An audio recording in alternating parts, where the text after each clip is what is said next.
नमस्कार, 100.4 FM आकाशवाणी बरेली पर मैं हूँ मीनू खरे। दोस्तों, इस समय देश में कोविड महामारी के विरुद्ध बड़ा युद्ध देश हमारा लड़ रहा है और इस जंग में देश का हर वर्ग अपने अपने स्तर से लड़ रहा है। जहाँ एक ओर डॉक्टर, पैरामेडिकल स्टाफ, पुलिस, सफाई कर्मी, मीडिया कर्मी फ्रंट लाइन वॉरियर्स होकर ये युद्ध लड़ रहे हैं, वहीं वैज्ञानिकों का भी अहम योगदान है। टेस्टिंग किट तैयार कर रहे हैं कुछ वैज्ञानिक वैक्सीन पर काम कर रहे हैं, तो कुछ अलग अलग चिकित्सा पद्धतियों पर काम कर रहे हैं। आज हमारे साथ जो मेहमान हैं, वो देश के जाने माने कृषि वैज्ञानिक हैं और औषधीय एवं सगंध पौध संस्थान लखनऊ के पूर्व निदेशक हैं। मैं बात कर रही हूँ डॉक्टर सुमनप्रीत सिंह खनूजा की।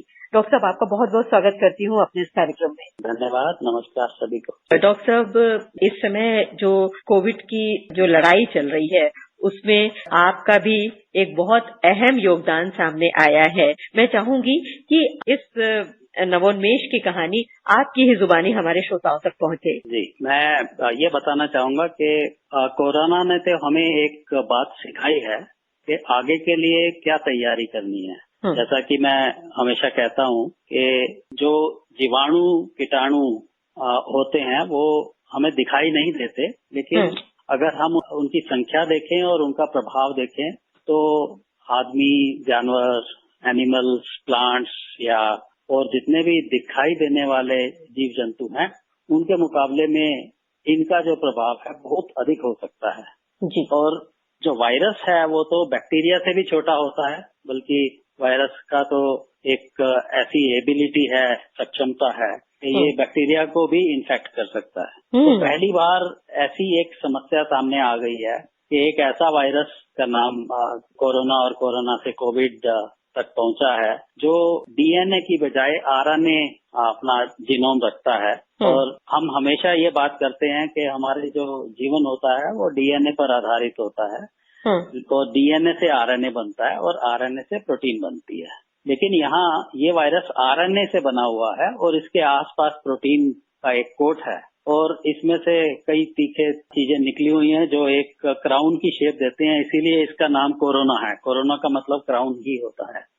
तो ये जो वायरस के जो तीर निकले हुए हैं इसके प्रोटीन कोट में से, ये हमारे अंदर, हमारे ब्रोंकियल ट्रैक्ट में, लंग्स के आसपास या जो हमारा रेस्पिरेटरी सिस्टम है, वहाँ रिसेप्टर ढूंढ लेते हैं और उसमें जाके ये फिट हो जाते हैं। तो ये जैसे ताला चाबी होता है, उस तरीके का सिस्टम होता है कि इनके पास चाबी होती है और हम ताला हैं। तो ये जहाँ हम इसको एक परमिशन देते हैं तो ये हमारा ताला खोल देता है और हमारे को डिजीज हो जाती है। तो आवश्यकता ये है कि हम इसको किस तरीके से निष्क्रिय कर सकते हैं।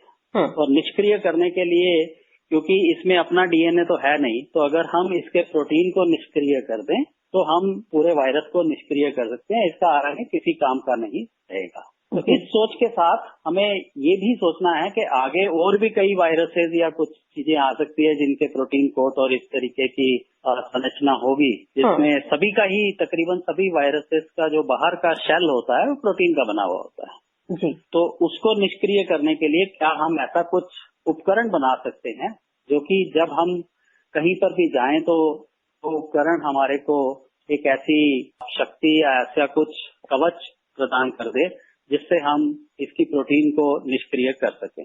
तो इस सोच के साथ आज कोरोना के समय में, फिर ये जब लॉकडाउन खत्म होगा, जैसा कि हम जानते हैं कि सभी सरकारें, केंद्रीय सरकार भी और राज्य सरकारें भी, सभी चाहती हैं कि जो आर्थिक गतिविधियां हैं, जो इकोनॉमिक एक्टिविटी है, वो आगे बढ़े।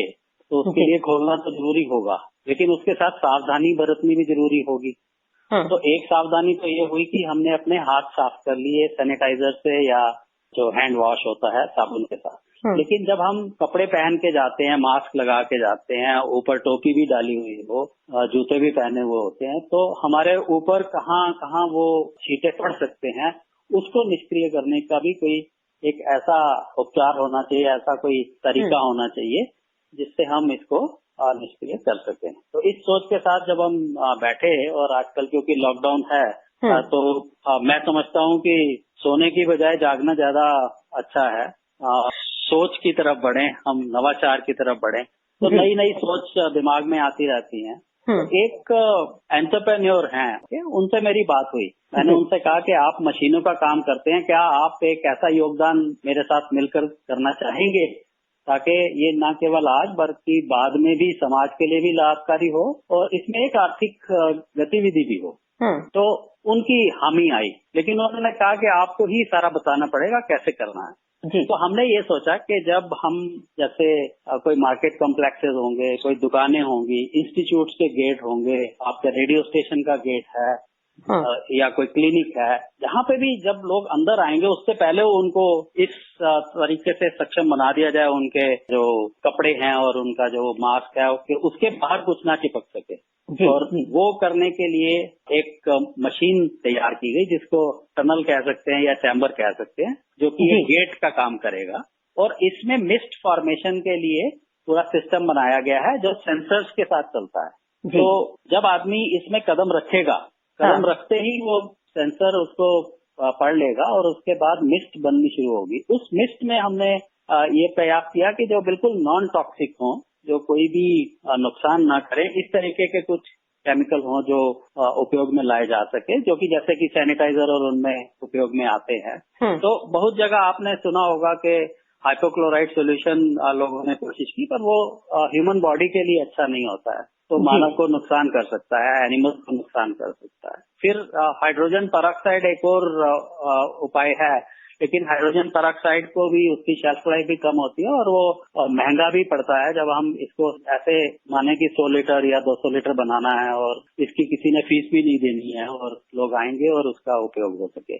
तो हम पहुंचे क्वार्टिनरी अमोनियम कंपाउंड्स पे, जो कि बहुत सारे सैनिटाइजर्स और डिसइंफेक्टेंट में उपयोग में आते हैं। तो उनमें से एक हमने चुना है बेंजोइल क्लोराइड, जिसका बहुत ही डाइल्यूट किया हुआ घोल बना के इस उपकरण के टैंक में लगा दिया जाता है। और इसकी मिस्ट जो है उसमें तकरीबन ये समझ लीजिए 1% से भी कम, तकरीबन आधा प्रतिशत मात्रा में ये मिस्ट में आ जाता है। और आपको 1 मिनट उसके अंदर बस 360 डिग्री पर घूमना है, तो ऊपर से नीचे तक आप पर ये मिस्ट जो है आपके कपड़ों पर और आपने जो भी पहन रखा है उस पे एक आवरण सा बना देगी।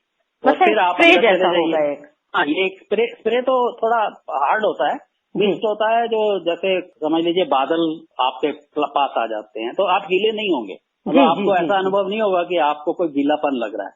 स्प्रे में तो आपको गीलापन सा लगने लग जाता है, इसीलिए मिस्ट फॉर्मेशन किया जाता है। जैसे धुंध होती है ना, वैसा सा आपको इफेक्ट आएगा। तो आप इसमें से निकल के अंदर जाएंगे तो अपनी बिल्डिंग में दोनों के लिए लाभकारी है कि आप भी सुरक्षित हो गए और बिल्डिंग भी सुरक्षित है। तो एक क्वारंटाइन का तरीका भी हो गया, सेल्फ क्वारंटाइन आपने कर लिया और उसके बाद आप अपनी गतिविधि करके वापस आ जाएंगे। बस ये है कि ये जो हैंड सैनिटाइजर है उसको रिप्लेस नहीं करता है, उसकी जगह नहीं लेता है। तो वहां पे ही हमने एक उसके टनल के पहले एक हैंड सैनिटाइजर की जगह बना दी है, जिसमें आप हाथों को उस पे कर लेंगे और उसके बाद आप इसमें से निकल जाएंगे तो आप पूरी तरह से अपने लिए भी सुरक्षित है और दूसरों के लिए भी सुरक्षित है। डॉक्टर आपने कहा कि इसमें हैंड सैनिटाइजर की जगह ये नहीं ले सकता, लेकिन अगर जब हमारी पूरी बॉडी ही उसमें हम 360 डिग्री का एक चक्कर काट लेते हैं, यानी एक पूरा चक्कर काट लेते हैं, तो फिर तो पूरी बॉडी पे ही लग गया, फिर हैंड सैनिटाइजर की जरूरत क्यों पड़ेगी? वो इसलिए पड़ती है कि जो हमारे हाथ होते हैं ये बार बार हमारे मुंह पे या कहीं पे भी लगते रहते हैं। हम बहुत सारे जो सरफेस है उनको छूते रहते हैं, तो वो एक अतिरिक्त सुरक्षा आप दे रहे हैं हैंड सैनिटाइजर से। तो आपने देखा होगा कि लोग कहते हैं जो मेडिकल एक्सपर्ट्स हैं कि आप जब हाथ को धोएं तो 20 सेकंड के लिए साबुन से धोते रहें। उसका कारण यही है कि आपके हाथ पे सबसे ज्यादा संभावना होती है कि कोई भी चीज चिपक सकती है, और फिर क्योंकि आपका हाथ आंख में, नाक पे, कान पर लग सकता है, तो इसलिए इसको डबल सुरक्षा देना ही उचित रहता है। और इसलिए जब आप छींकें या आप खांसते हैं तो कोहनी पे कर ले, अगर आपके पास कोई कपड़ा या टिश्यू नहीं है, तो इसीलिए कहते हैं कि हाथ ना आगे आए। हाथ आगे आया तो हाथ पे वो एब्जॉर्ब सा हो जाता है, इसलिए हाथ को डबल सुरक्षा की आवश्यकता पड़ती है। डॉक्टर साहब आपने जिस टनल की बात कही, ऐसी टनल्स पहले भी हम लोगों ने 1-2 बार ऐसी पढ़ी है कि किसी ऑफिस विशेष में ऐसी टनल्स हैं। रेलवे के बारे में भी खबरें आई कि उन्होंने भी ऐसी टनल्स लगाई हुई हैं। तो क्या ये वही वैसे ही टनल है या आपने जो टनल इन्वेंट की है जिसके बारे में आप काम कर रहे हैं वो इससे कुछ अलग है? हमारी कोशिश ये रही थी इस टनल को बनाने में, जो छोटा व्यापारी या छोटा व्यक्ति है जो जिसके पास ज्यादा खर्च करने की क्षमता नहीं है वो भी इसको लगा सके। तो जो टनल्स बन रही हैं वो 4-5 लाख रुपए की एक टनल बनती है और वो हैवी ड्यूटी टनल्स होती हैं जिसमें मतलब जैसे रेलवे की अगर हम बात करें तो वहाँ सैकड़ों लोगों ने आप निकलना है। लेकिन जब हम एक क्लिनिक की बात कर रहे हैं या एक इंस्टीट्यूट के गेट की बात कर रहे हैं तो उसमें से तो लिमिटेड लोगों ने जाना है। तो उसमें जब एक दुकानदार या एक क्लिनिक वाला लेना चाहेगा तो वो चाहेगा कि उसकी इन्वेस्टमेंट कम हो। तो हमने इसमें कॉस्ट इफेक्टिविटी लाने की कोशिश करी और हम पहुंच गए हैं कि तकरीबन 70-75 हजार रुपए में वो आदमी अपने यहाँ इसको इंस्टॉल करवा पाएगा। तो उससे क्या होगा कि बहुत सारी टनल्स लगानी भी संभव हो पाएगी। जी, तो कीमतों में बहुत अंतर है क्योंकि कहाँ 4-5 लाख और कहाँ 70-75 हजार रुपए। डॉक्टर साहब आपको इसके लिए तो मैं बधाई देती हूँ और लेकिन ये भी जानना चाहूंगी कि आप का ये काम अभी कहाँ तक पहुंचा है? इस काम में हमारा पहला जो वो है फाइनल इक्विपमेंट वो कल या परसों इंस्टॉल होने जा रहा है। बाराबंकी में चाहा है कि वो वहाँ लगाना चाहेंगे। वो भी खुद भी डॉक्टर हैं तो उन्होंने अपनी तरफ से पूरा अध्ययन कर लिया है तो वहाँ पे लगेगा। वो तो प्लाजा में उनके बाहर क्लिनिक है तो इस तरीके से शुरुआत हो जाएगी। और ये खबर आने के बाद लोगों के आने शुरू हो गई हैं इंक्वायरीज की भाई हम भी लगाना चाहते हैं। तो अभी तो क्योंकि थोड़ा मूवमेंट में वो रिस्ट्रिक्शन है तो इस क्षेत्र में उत्तर प्रदेश के अंदर तो इमीडिएटली ये अवेलेबल हो जाएगा लेकिन बाद में इंटरस्टेट भी इसको अवेलेबल करा दिया जाएगा तब ये लार्ज स्केल मैन्युफैक्चरिंग में आ जाएगा। तो अभी एक एक करके ये इक्विपमेंट बनाने की क्षमता हो चुकी है। जी, तो यानी कि इसमें डॉक्टर साहब इसको फॉर्मुलेट आपने किया है लेकिन इसको इम्प्लीमेंटेशन काम जो है वो फैब्रिकेटर्स का है। हाँ, वो फैब्रिकेटर क्योंकि वो बिजनेस मॉडल में अपना आगे बढ़ा पाएंगे। जी। तो जैसे जैसे उनको ऑर्डर्स मिलते हैं वो आगे और अपनी क्षमता बढ़ाते चले जाएंगे। तो ये तो हमेशा ही आवश्यकता होती है कि जो विज्ञान है वो व्यवसाय तक पहुंचे और व्यवसाय वो समाज तक पहुंचता है। जी, और यही समय की मांग भी है।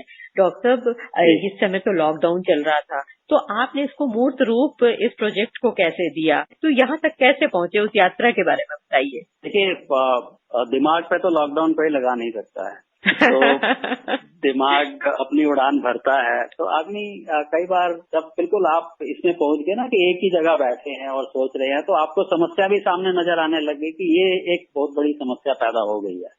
और जब आप भविष्य की बात सोचते हैं तो ये लगता है कि ये समस्या सिर्फ आज की नहीं है या एक साल की नहीं है, ये आगे रहने वाली है। हमें कोरोना जैसे कीटाणुओं के साथ रहना होगा क्योंकि हमने वातावरण और पर्यावरण दोनों को बहुत खराब कर दिया है।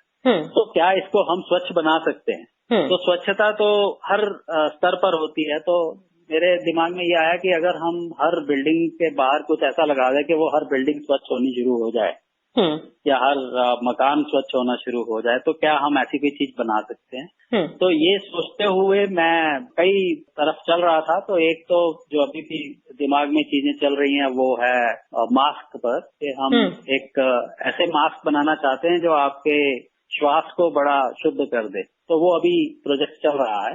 लेकिन ये वाला जो प्रोजेक्ट था जिसमें इमीडिएटली कुछ हो सकता था क्योंकि तो ये जब सोचते हुए इस तरफ पहुंचे तो उद्यमी जिनको मैं जानता था ये इक्विपमेंट को फैब्रिकेट कर लेते हैं तो उनसे बातचीत करनी शुरू करी। उसके बाद तो आज आप जानते हो कि कई सारे वीडियो कॉन्फ्रेंसिंग के माध्यम आ गए हैं जिसमें आप जो कर रहे हो वो देख सकते हो, दिखा सकते हो। तो बस उसी माध्यम को उपयोग करते हुए पहले तो मैंने कहा कि इस तरीके से है तो उन्होंने कहा नहीं आप क्या रहे हैं वो बताइए। तो मैंने हाथ से ड्राइंग बना के इनको भेजी।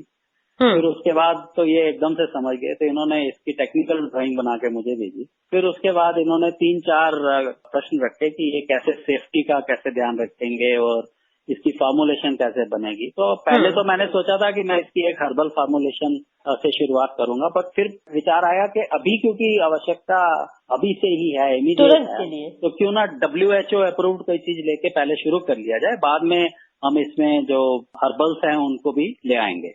तो उसको सोचते हुए जब एक तरफ हम मिस्ट की फॉर्मुलेशन पर काम करते थे, दूसरी तरफ डिजाइन पे।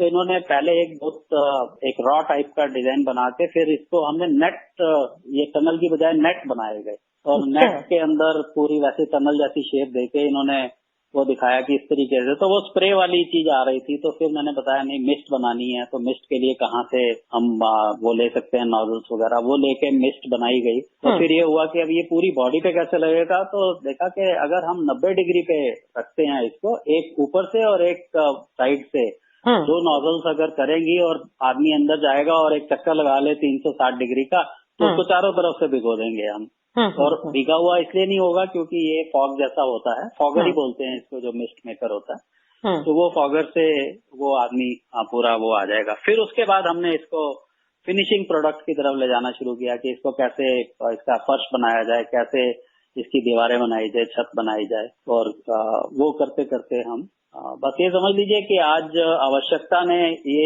जरूरत पैदा कर दी कि हम अब वीडियो कॉन्फ्रेंसिंग और वीडियो के द्वारा जो भी हम करना चाहते हैं उसके उदाहरण आपस में एक दूसरे से बात भी कर सके और दिखा भी सके। जी, तो आप एक वैज्ञानिक हैं और आपने तमाम तकनीकियों का प्रयोग करके एक नई तकनीक इजाद की। जी, और ये एक्चुअली इसका भी ध्यान इसलिए आया कि मुझे एक व्याख्यान देना था वेस्ट बंगाल में। बहुत पहले से उनसे कमिटमेंट थी कि जो डीएनए डे होगा 25 अप्रैल को, उस पे मैं उनका कीनोट एड्रेस दूंगा।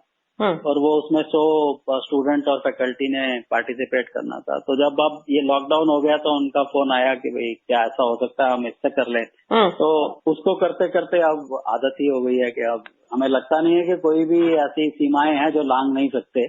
जहाँ एक तरफ टेक्नोलॉजी ने कुछ कॉम्प्लिकेशंस पैदा करी है, दूसरी तरफ टेक्नोलॉजी उसके सॉल्यूशंस भी देती है। बहुत सारे सॉल्यूशंस दिए हैं और आपने एक बहुत ही अद्भुत सॉल्यूशन ढूंढा है। लॉकडाउन एक प्रॉब्लम थी, लेकिन उस प्रॉब्लम को आपने सोल्यूशन में कन्वर्ट किया। ये आपका जो हर्बल वाला है, जो मिस्ट है उसका, और आपका ये जो आप मास्क बना रहे हैं जिसमें कि जो हमारी सांस है उसको भी प्यूरिफाई करने वाला, तो ये प्रोजेक्ट भी आगे पाइपलाइन में है। ये कब तक मूर्त रूप लेगा? ये अब हमारी एक टीम लगी हुई है, उसमें 2-3 वैज्ञानिक लगे हुए हैं और एक हमें फिर उद्यमी की आवश्यकता थी। तो एक उद्यमी सामने आए हैं जो कहते हैं कि वो फैब्रिक पे काम कर सकते हैं। तो जैसे ही ये होता है तो हम इसका एक वो करके ट्रायल करके, तो मुझे लगता है कि 6 महीने में हम इस मास्क पे पहुंच सकते हैं, जिसको हम कहेंगे कि ये अच्छे श्वास के लिए वेलबींग मास्क है। जैसा कि प्रधानमंत्री जी कह रहे हैं कि आगे उन्होंने सचेत किया है सभी को कि आगे ये मास्क फैशन में भी आ जाएगा। तो जब फैशन में आना है तो क्यों ना उसको बहुउपयोगी कर दिया जाए कि जैसे ही घर में खांसी जुकाम हुआ और घर में ही मास्क लगा लिया, ना कोई और दवाई लेने की जरूरत है ना कुछ, प्राणायाम किया और आप ठीक हो गए। अरे वाह वाह वाह। तो इस तरीके की सोच के साथ हम आगे बढ़ रहे हैं। अभी मुझे इसी समय मुझे वो याद आ रहा है डॉक्टर साहब, मैंने आपने जो एक इनोवेटिव चॉकलेट बनाए थे जो कि मेथी से बनाए थे कि उसको खाइए, चॉकलेट खाइए और वजन घटाइए। जी जी। तो वो मुझे आज भी याद है और उस इनोवेशन की बहुत चर्चा हुई थी, काफी राष्ट्रीय स्तर पर उसकी चर्चा हुई थी। और आज आपने ये फिर से एक नए चीज को आपने लोगों के सामने लाने का प्रयास कर रहे हैं और अब वो मूर्त रूप जल्द ही ले रही है। तो इसके लिए आपको बहुत बहुत बधाई देती हूँ और आशा करती हूँ कि ये मास्क और ये जो हर्बल मिस्ट है ये बहुत जल्दी बनेगी। और कार्यक्रम में आपने भाग लिया, हमारे श्रोताओं से आपने बात की, इसके लिए आपका बहुत बहुत आभार, बहुत बहुत धन्यवाद। आपका भी आभार और सभी श्रोताओं को नमस्कार।